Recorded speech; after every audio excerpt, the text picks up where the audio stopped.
This is Mercedes Vega, just 22 years old, out with friends singing Taylor Swift, looking exactly like you'd expect a 22-year-old to look. That's Mercedes walking into the parking garage at her apartment complex in Tempe, Arizona. It's about 9:15 at night. She's just headed to her car to go to work. Now, if you didn't know what was about to happen, you wouldn't look at this footage twice. Because according to investigators, within seconds of this moment, Mercedes is attacked and she disappears. About 4 hours later, more than 50 miles away, a 911 call comes in about a car on fire on the side of the interstate. I just want to report a car. It's on fire. It's off the side it's on the north side of the westbound lanes on I-10, about the 85.5 mile marker. Westbound or eastbound? He was like down in the bushes, but I saw a flame inside the vehicle. Okay, they're on the westbound I-10? Yes. Yeah, just north of the highway. I don't really know what it is. I couldn't tell you. Now, at first, it sounds like exactly the kind of call firefighters get all the time, until one of the responders says something that changes everything. There appears to be a dead person in the vehicle. Inside the back seat, investigators find Mercedes, and investigators believe she was still alive when the car was set on fire. According to prosecutors, Mercedes may have been murdered because of something she knew. Now, let's rewind. About half an hour before Mercedes walks into that parking garage, another car quietly pulls in, a Chevy Malibu. It's 8:45 on the night of April 16th, 2023. Nobody pays any attention to it because why would they? It's just another car pulling into an apartment garage. But then about 30 minutes later, Mercedes walks in. And this is the part that gets me. She wasn't even supposed to be there. She had plans to go out with friends that night, but at the last minute, she checked the price of an Uber, decided it was crazy expensive, canceled her plans, and picked up a shift at work instead. She even joked to her friends that maybe it was a sign she was supposed to go make some money. Instead, she walked into that parking garage, headed to work, thinking it's just another Sunday night. And investigators say this surveillance video captures the last confirmed moments of Mercedes Vega alive. Just 2 minutes later, the cameras catch something else. Mercedes' Dodge Charger leaves the parking garage. Right behind it, that Chevy Malibu. At the time, nobody thinks much of it. 2 cars leaving an apartment complex a couple of minutes apart, not exactly headline news. But investigators say Mercedes never made it to work. Instead, they believe she was attacked inside that parking garage and forced into her car. Detectives later found her blood in her parking space, and from there, investigators say they started piecing together where everyone went next. So around 9:25 that night, Mercedes' Dodge Charger is left behind a restaurant about a mile from her apartment. Meanwhile, investigators say the Chevy Malibu headed out of town. And for the next few hours, nobody knew Mercedes was missing. And then, just after 1 o'clock in the morning, a truck driver spots a car on fire along Interstate 10 outside Tonopah, about 60 miles west of Tempe. He picks up his phone and he calls 911. The firefighters put out the flames, and that's when they realize there's someone in the back seat. It's Mercedes. She's 22 years old.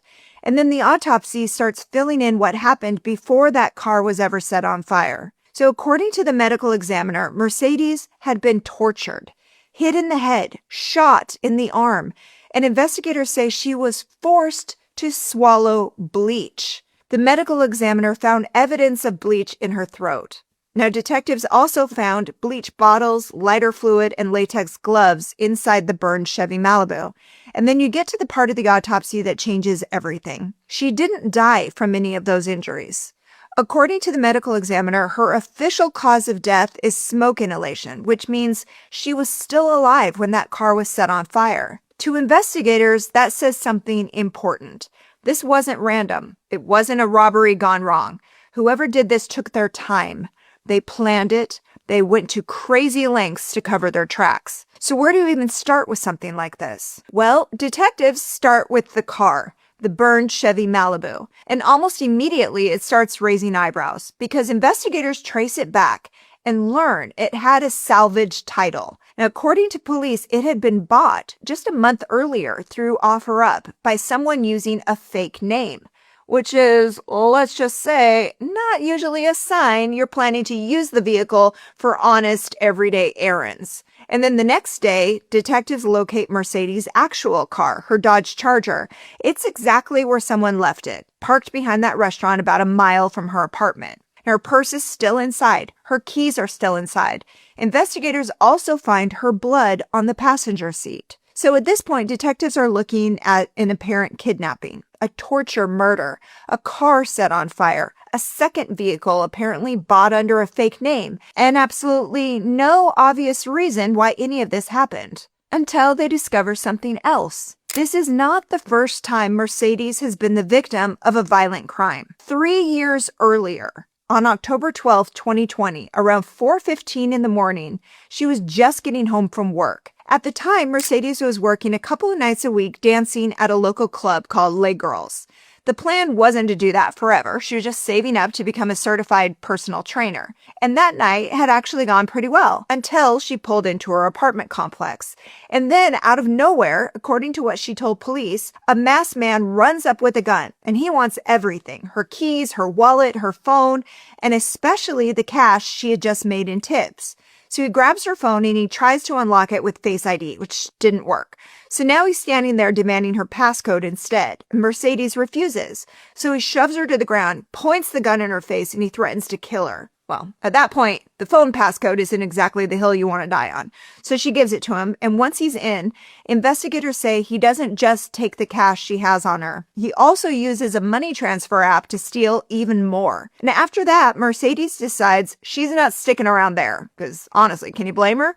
So within days, she moves to a different apartment, this one in Tempe. Second floor, key fob entry, a parking garage.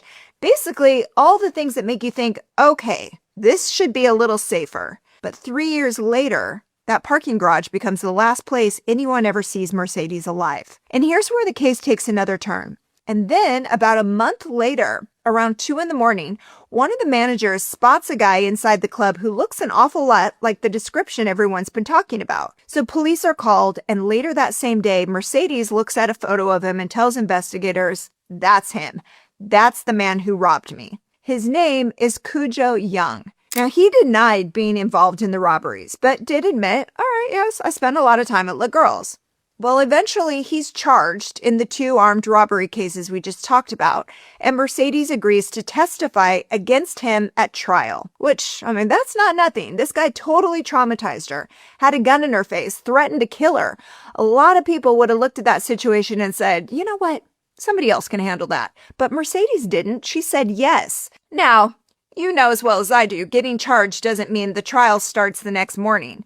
Court cases can take months to get going. So Cujo posts a nearly $50,000 bond and he walks right back out the front door while he waits for his day in court, which also meant Mercedes is still out there. And according to prosecutors, she was still the key witness in the case against him. And that's where investigators believe this story takes a very dark turn, because prosecutors say Mercedes was murdered before she ever got the chance to testify. So, who is this guy? Who is Cujo Young? Because he doesn't exactly fit the picture most people probably have in their heads. Cujo Young grew up in Chattanooga, Tennessee. Football was his thing, and by all accounts, he's pretty good at it. Good enough that for a while it looked like he might actually be able to do it in the professional league. Football had been Cujo's whole identity for years. He played wide receiver, spent time at junior colleges in Arizona, eventually landed at the University of North Texas. Now, he wasn't projected to be the next NFL superstar or anything like that, but he was still chasing it. And from everything he said publicly back then, he genuinely believed he still had a shot. In one interview from 2018, he said the thing that worried him most was getting his family out of a bad situation and taking care of the people he loved. When they asked what movie character he'd be, he picked Liam Neeson. Why? Because Liam Neeson would do whatever it took to save his family. He also talked about leaving the wrong path behind in Tennessee, about starting over, building a different life.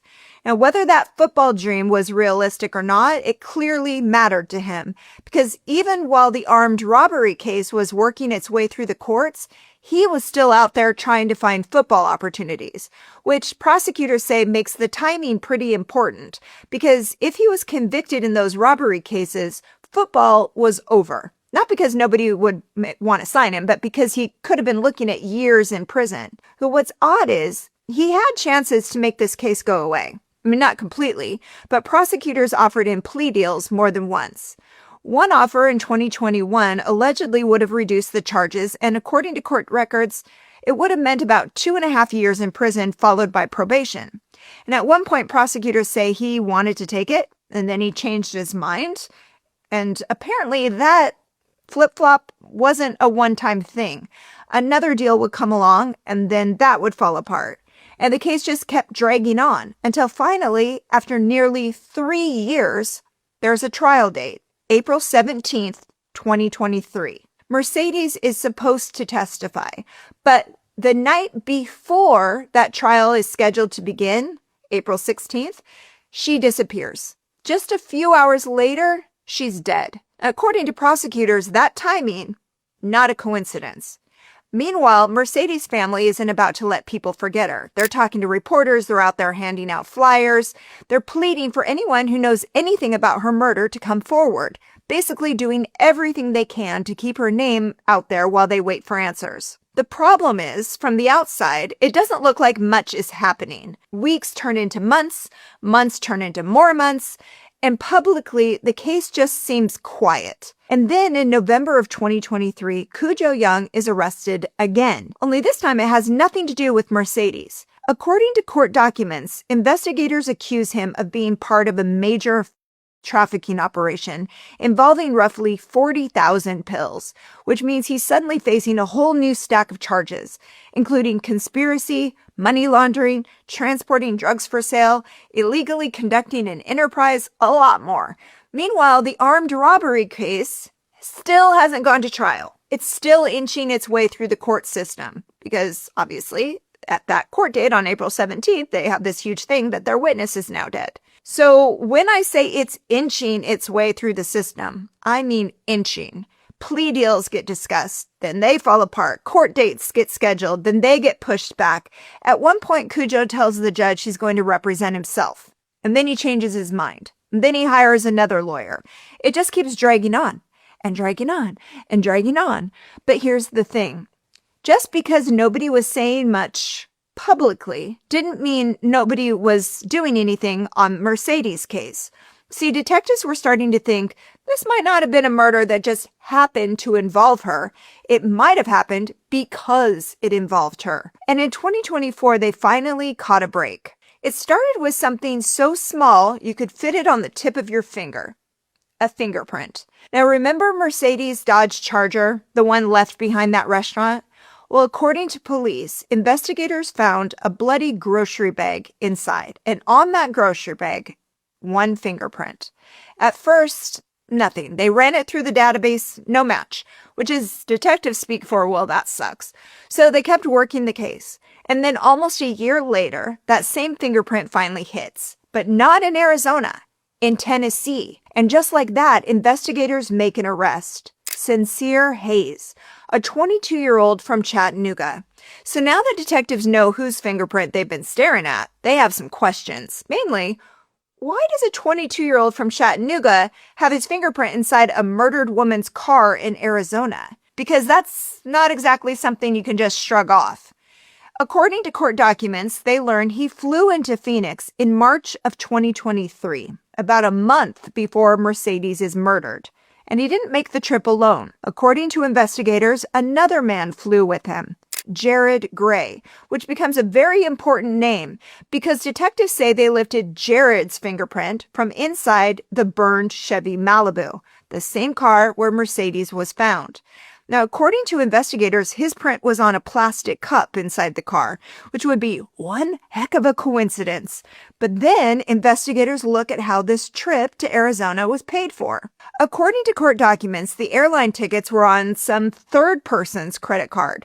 So police tracked down that cardholder. And that person reportedly tells investigators, I didn't buy those tickets, doesn't know Sincere Hayes, doesn't know Jared Gray, but does know Cujo Young. In fact, they allegedly tell investigators Cujo has permission to use the card. So now detectives are asking why Cujo allegedly flew a couple of guys from Tennessee to Arizona just weeks before a witness in his armed robbery case was murdered. These aren't exactly the kinds of coincidences detectives tend to ignore. So investigators arrest Jared Gray in Georgia in June of 2025. And according to police, when they question him, he says, never even been to Arizona, which would be a great answer if detectives didn't already have airline records, his fingerprint, and other evidence they say puts him there. At first, investigators don't say much publicly about how these men know each other, but one detail just keeps popping up. Chattanooga. Cujo Young, from Chattanooga. Sincere Hayes, arrested in Chattanooga. And Jared Gray travels from Chattanooga to Arizona with Sincere. And then they turn back to the Chevy Malibu, because by now they're thinking that car didn't just happen to end up in this story. According to court documents, they learn a friend of Cujo's is allegedly the one who bought the Malibu online about a month before Mercedes was murdered. Police also allege 2 different people say Cujo paid them to go pick it up after it was purchased. And then detectives go back to the surveillance video. They say that is the same Chevy Malibu that pulls into Mercedes' apartment garage about 30 minutes before she walks out to her Dodge Charger. 30 minutes, just sitting there, allegedly waiting. And then Mercedes comes out, and 2 minutes later, both cars leave, the Malibu and her Dodge. Now, according to prosecutors, all of that says planning, but there's still one piece missing. How does everybody get home afterward? And that's where the cell phone data starts filling in the blanks. According to investigators, they identify another man whose phone pinged near the burned out Malibu later that night. And when detectives question him, they say he tells them Cujo called and asked him to come pick up a package, which, all right, fine. But here's what investigators say the package actually was. 2 men, Jared Gray and Sincere Hayes. Police also say Jared's phone data puts him near Interstate 10 around the same time. And then detectives notice one last thing. The day after Mercedes' body is found, according to investigators, Jared Gray and Sincere Hayes get on a Greyhound bus. Destination? Chattanooga, Tennessee, which at this point is becoming a city detectives are hearing an awful lot about. According to prosecutors, the whole point of this alleged murder plot was simple. If Mercedes never made it to the witness stand, maybe the armed robbery case falls apart. Except that is not what happened. In 2026, it finally goes to trial.